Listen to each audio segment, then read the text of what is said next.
you for bearing with us. We're almost towards the end of the day. I'm excited to be here with these amazing leaders across the industry. So before we get started, I thought it would be helpful if maybe the two of you could just tell us a little bit about what you do at each of your companies. You want to start, Nancy? Okay, sure. Hi everyone, I'm Nancy O'Brien. I am with Volta Media, and in case you don't know what Volta is, although Jeff, my partner, was here this morning, he had a really exciting interview, and now you get to listen to me. Volta is an EV digital out-of-home network, so we power a EV charging infrastructure across the nation, but we are also a network of large-scale digital out-of-home that is located in consumer-centric locations, meaning retail, entertainment districts, and Six Flags locations, etc. So, and our network is actually in front of about 30 million consumers on a daily basis. And just because it was happening all day, the Michigan, I think you need to give the Michigan connection. I picked up my marriage license around the corner at City Hall, and I am one of 8 children, grew up in the western suburbs, and some of my siblings did not know I was here. My good friend Blake is in the audience, and I got called out. She would text messages while I was in the back, like, "You're in town? Are you coming by?" So anyway, nice to see everyone. That's a very good connection. Yeah. Mine is that 2 of my bridesmaids went to Michigan State, so there we go. There you go. Yeah, everyone has that connection, I think, at some point. But I'm Michelle, and I am a director of brand partnerships and media sales with Hang Media, and thought I would give a little bit of insight into what is Hang. And essentially, we are kind of taking on a new idea of a social media platform and really making it that conduit between an athlete and their fan base. So whether that be, they're a current athlete or, recently retired athlete, on-air personalities, basically big influencers in the sports space, and giving them that opportunity to connect with their fans, watch a game with them, have that real-time, deeper engagement and connection point throughout the game. Because basically, the way that we like to describe it is, with a lot of these other more traditional social platforms, it's very much a one-way piece of communication, and we're trying to break that door open into a full 2-way conversation. So inviting these fans to be on video and on audio to, again, have that deeper engagement opportunity and foster that relationship with some of their sports heroes. So. You ladies are at the forefront of change in the media space. I love it. So we're going to cover some fun topics today, ranging from Gen AI to cookieless future to new faces of growth. Hopefully you guys will learn some new stuff. I definitely did through the journey of talking to Michelle and Nancy. So let's start with the rise of Gen AI. So a lot of you guys have been using AI for years, right? We see it in product recommendations. You have access to it on your phone through autofill and photo filters, things like that. But Gen AI is now here, and it's really revolutionizing how we work, both as from an operating model standpoint, how we find efficiencies within our workspaces and how our teams operate, but then also how we bring things to market and change our marketing approach and efficiencies. So I'm going to start with you, Michelle. Can you share with us an example of how Gen AI is changing how you guys work day to day from an operating standpoint? Yeah, for sure. And I think a lot of people have spoken about, just some of the more mundane tasks that AI can take off of our plate from an admin and even creative reiteration space, and being able to more seamlessly resize creatives instead of going through kind of more of that longer process. But Hang really utilizes precision targeting in this aspect. So our co-founder and CEO, John Klein, who's floating around here somewhere, but he developed an AI platform that was then acquired by Apple. And so I think the fact that we have, at the very top, a sort of built-in company culture that really leans into new tech, we really pride ourselves on working closely with our partners in order to be able to narrow down who that target audience is for them, but not only then do our own research to see where exactly that audience then is congregating across the internet, but then allowing the platform to really do the work for you at that point, and then optimize to continue to find who that right and best audience is at the right time, which then not only delivers, but then converts for our partners. So just a quick example of that was a previous partnership that we did with Toyota for Copa America.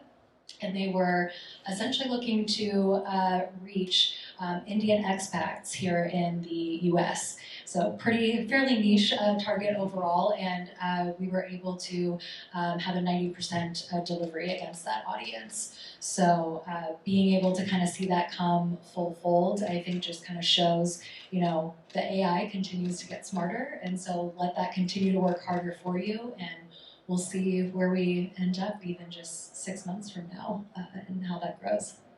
Changing so fast. So similar for you, Nancy, how are you guys using Gen AI at Volta to drive media efficiencies and meet your clients' needs? For that exact reason, to drive efficiencies for our clients, whether it's, if it were resizing a piece of creative that would have taken several days or, several thousands of dollars, just to have it done quickly. And also, just dabbling in the fact that you can do forward planning with it. Like, let's take a look at the data that we have so far and come up with what scenarios could possibly happen and how can we make this more efficient for you or more cost effective, or what is the expected outcome for you. So it's interesting. I've noticed recently that some of my the brands that I work with are taking classes in the ethics of AI, and I think that's a fascinating trend. And it's something that it's here. You have to stay on top of it. You have to be involved in it. Yeah, I love that. I was sharing with the ladies at Kellanova, we have a global operating council around AI. We are not a new company that embraces new things very quickly. So it's great to see you guys are able to move faster, and we lean on organizations like you guys to help push us, as we've been around for so long and have kind of settled in our ways of working. So we appreciate that. Wonderful. So another challenge that I think many of us are facing is the identity refocus, and really the impact that cookies going away, the whole cookieless world is having on us. It's something we are spending a lot of sleepless nights worrying about in the CPG industry as well. We've seen companies really push on this, like Netflix, really pushing consumers to make sure that you have your own unique login, whether it's login or some type of authentication, just so they know who you are. It helps them from a revenue model, but it's so much bigger than that. Right? It really comes down to knowing who your audience is, having information on them, being able to pull insights from that into your organization. So was hoping, can you ladies share, Nancy, we'll start with you this time, some best-in-class examples that you've seen across brands where they're providing these new consumer value exchanges, where they're hoping consumers will log in and engage, and what's successful, where have you seen good examples, maybe not so great examples, what's working in this space? You know what, I'll start with a good example that came up after we spoke, which was funny. I heard someone's here from Roundel. I am a huge Target Circle fan, and they did a relaunch, rebrand recently, and so they asked everyone to refresh the app, etc. But if I can walk into Target and get 30% off of a really nice set of sheets, like heck yes. And then the go and buy 3 of a brand and get a $10 gift card. That $10, that's really valuable to go back in and buy something for myself. I think that's very valuable. In terms of where I think it's not so valuable is where you're requiring a little bit too much from the consumer. And the consumer, I think, is a lot more savvy than people, sometimes brands, give credit to. We need to, we're going to send you this text message, every other week, and you can have, $5 off whatever product. It's like, I get a lot of text messages, and that stop option is for me. And yes, I'm guilty of give me your email address and you get the 10% off, and then I never order, and then I get annoyed with the 10% off. I'm very guilty of that, but provide me something that's easy and something that's of value to me, and then you can have all the information you want. So those are just some, present day experiences for myself as a consumer. Yeah. That's a great example. Yeah. Yeah, building off of that providing value aspect, we were super surprised and excited to learn that we won 2 Synopsis Awards really recently for Best Fan Engagement and Best Brand Activation. And so with that, I think it's because we really look to, create our events as an open invitation, make it more of that inviting experience versus just an ad. But so inherently with that sort of eventized approach, we're allowing for someone to sign up for that event, feel welcomed in, and then at that point, then that's when they get their big benefit as well, and being able to interact with some of the talent that we bring on board, and then from there we know what events they've attended, maybe what areas they're from, and that way can tailor and personalize then their experience from there on out. So, letting them know when the next, if they had joined a previous, MBA themed hang, to let them know when the next one is upcoming. So I think that a lot of that aspect of, bringing that value aspect to the table, but then, personalizing it in a post-event way as well is how we kind of see that retention come through. Yeah, we talked about this a little bit, the importance of retention and using our zero and first-party data. Also in driving consumers, we call it full funnel marketing. I'm not sure if that language is holistically used across marketing, but is that similar to like your retargeting strategy and how you push consumers down and through from awareness to consideration, purchase, loyalty? Absolutely, yeah. Very much kind of rooted from that lens of authenticity, and then being able to, test out some new things of like, okay, if we start to push out a newsletter once a month or something, how does that continue to add value then to our fans and their journeys, and again, trying to connect and have that deeper relationship with some of their sports heroes. Nancy, are you guys also using zero first-party data in your strategy? Yeah, yes, we are. Share with us. So, people automatically assume with the EV charger that that's our only customer or our only clientele, when in fact our clientele is the consumer who passes in front of our screens, because they face the consumer as they enter the retailer. So, that consumer is exposed to the messaging, but then we also have the technology to target that consumer as they exit the store. So we work with another technology company called and then we can retarget that consumer as they exit the store. And then we're also able to measure the campaigns that the CPG companies are doing with us to see, what are the measurable results from your campaign. So, full funnel. Yeah. It's so important. Yeah. I can't tell you how many conversations we have about this every single day.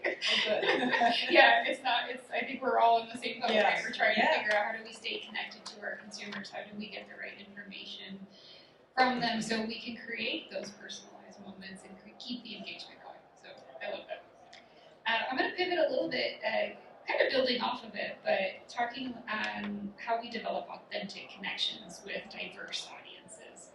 So, today's media landscape looks very different than what it did 10, 15 years ago, where you would just say, oh, I need to run a print ad, and I'm going to go to, the industry standard, and I have hundreds of choices. But today there's so many more media platforms available, allowing brands to recognize the unique value that they offer to audiences, and that sustainability and diversity in the media ecosystem. And there's this trend, obviously, towards consumers, Gen P, really having their own personalization. They're able to watch what they want, whenever they want, and customize that content.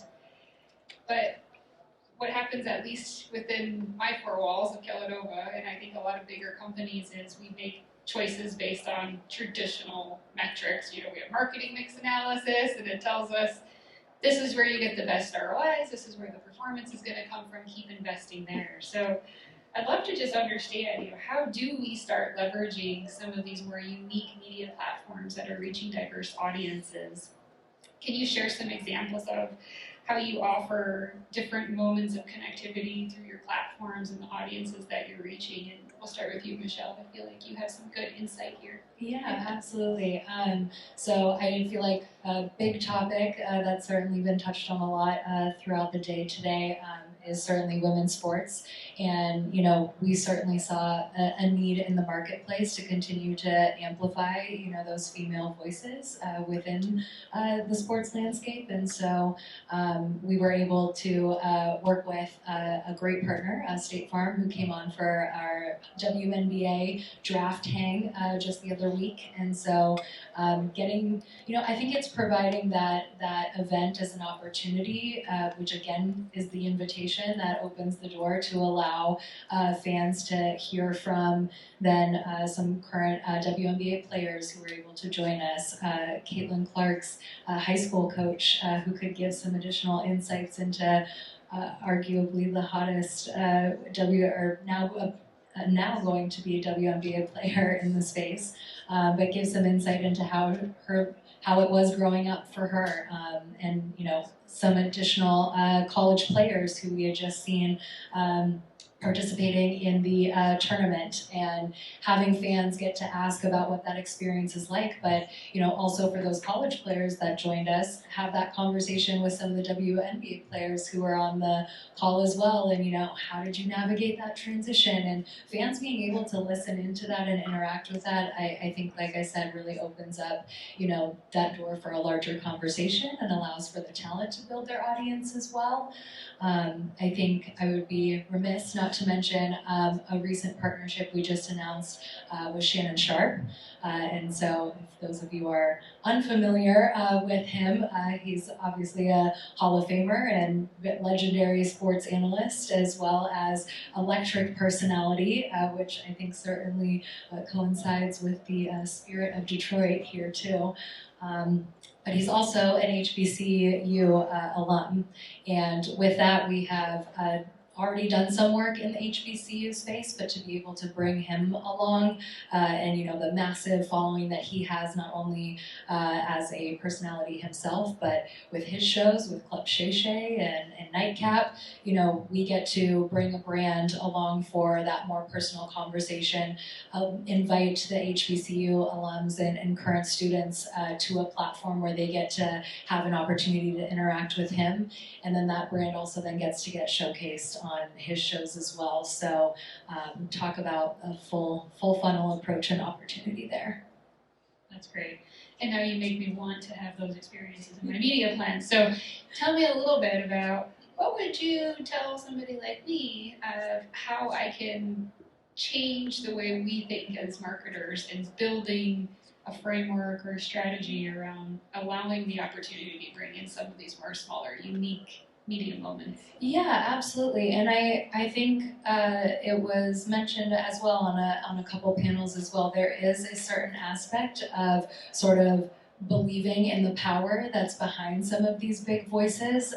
You know, I think sometimes we get so caught up in drilling down into, you know, what's my ECPM going to be, and you know, where am I going to see this particular metric, and sometimes it really is all about believing in the community itself, and then continuing to align yourself and show up in those moments where they're happening. And you know, we are just one of those conduits that's making those types of events happen. And so being able to loop that in, you can, I think, easily see how it can fit into a bigger picture strategy, you know, with what a lot of people are doing with some of their league partnerships, for example. So, love it. I'm going to start influencing. All right. Okay, so similar on the unique media space, we're going to talk a little about retail media networks. This has been a big one. I was on our Omni team in the last couple of years, and this came up a lot in conversation, and how do we really maximize this? So Nancy, share with us, you know, each channel has something different to offer in different audiences which they reach.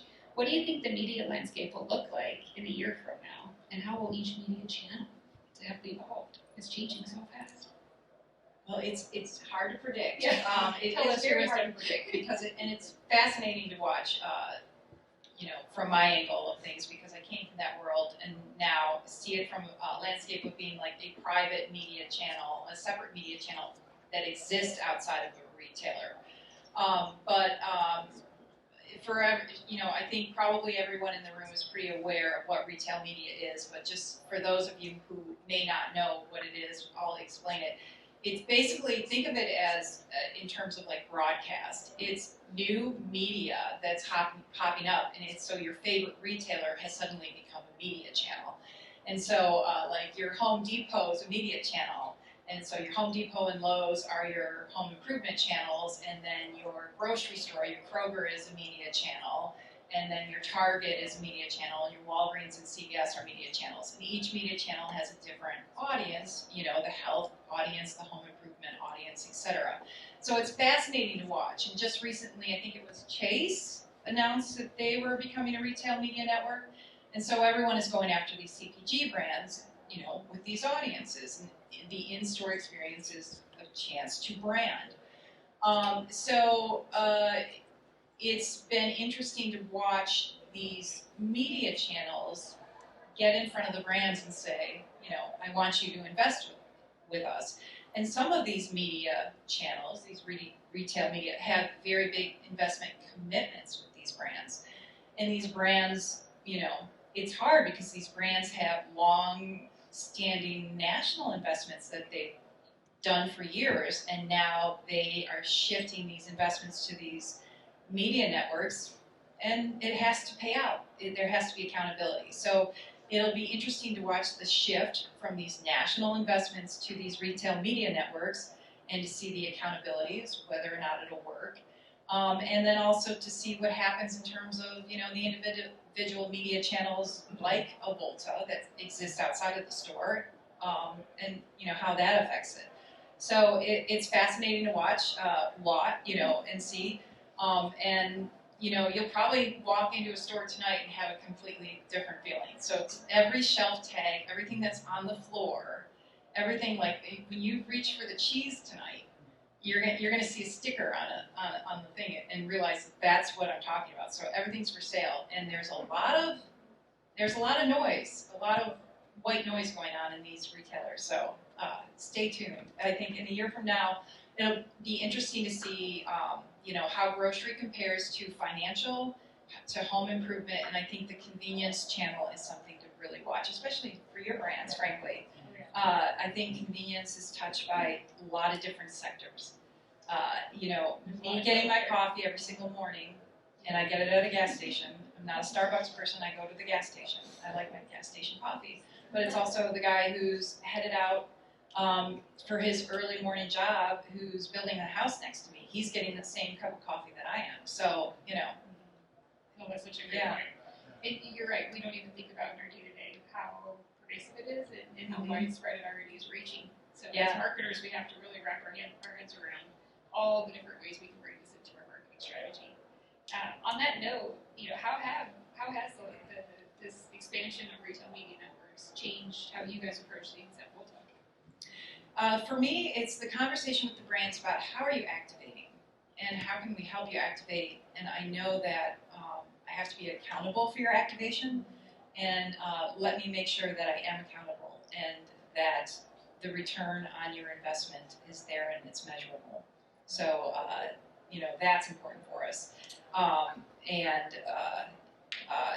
So far that's been very successful for us, which is great because we're in these prime locations that are noise-free. We're right there. We have that exclusive, relationship with the retailer and the consumer that's right there as you walk into the door.